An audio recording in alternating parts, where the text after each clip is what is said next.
తెలుగు రాష్ట్రాలను bird flu వణికిస్తోంది. పశ్చిమ గోదావరి జిల్లా తణుకులోని పౌల్ట్రీలో కోళ్లకు బర్డ్ ఫ్లూ సోకింది. దీంతో వేల్పూర్లో పౌల్ట్రీ ఫామ్ నుంచి కిలోమీటర్ ప్రాంతాన్ని ఇన్ఫెక్షన్ జోన్గా గుర్తించారు అధికారులు. కోళ్ల ఫారాలను 3 నెలల పాటు మూసివేయాలని ఆదేశించారు. మరోవైపు 10 కిలోమీటర్ల ప్రాంతాన్ని సర్వేలెన్స్ జోన్గా ప్రకటించారు. ఆ ప్రాంతంలో కోళ్లు గుడ్ల రవాణాపై నిషేధం విధించారు. చెక్ పోస్టుల ఏర్పాటుతో పాటు చికెన్ దుకాణాలు, గుడ్ల దుకాణాలు మూసివేయాలని చెప్పారు. చనిపోయిన కోళ్లు తొలగించేందుకు 20 ర్యాపిడ్ రెస్పాన్స్ టీంలను ఏర్పాటు చేశారు. తూర్పుగోదావరి జిల్లా సీతానగరంలో బర్డ్ ఫ్లూ వ్యాప్తితో అధికార యంత్రాంగం అప్రమత్తమైంది. 10 కిలోమీటర్ల పరిధిని సర్వేలెన్స్ జోన్గా ప్రకటించారు. పరిమిత జోన్లో పౌల్ట్రీ ఉత్పత్తుల తరలింపు నిలిపివేశారు. సర్వేలెన్స్ జోన్లో చికెన్ షాపుల్లో పనిచేసే వారికి స్వాబ్ పరీక్షలు నిర్వహించారు. వైరస్ ఇతర జంతువులకు సోకకుండా వ్యాక్సినేషన్ చేపడుతున్నారు అధికారులు. ఇంటింటి సర్వే నిర్వహిస్తూ ప్రజలకు అవగాహన కల్పిస్తూ ఉన్నారు.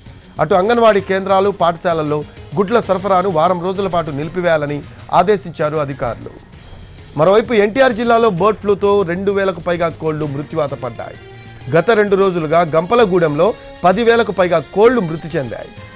బర్డ్ ఫ్లూ ఎఫెక్ట్తో విజయవాడకు, తెలంగాణ సహా ఇతర జిల్లాల నుంచి వచ్చే కోళ్లు, గుడ్లను అనుమతించవద్దని ఆదేశాలిచ్చారు కలెక్టర్ బాలాజీ.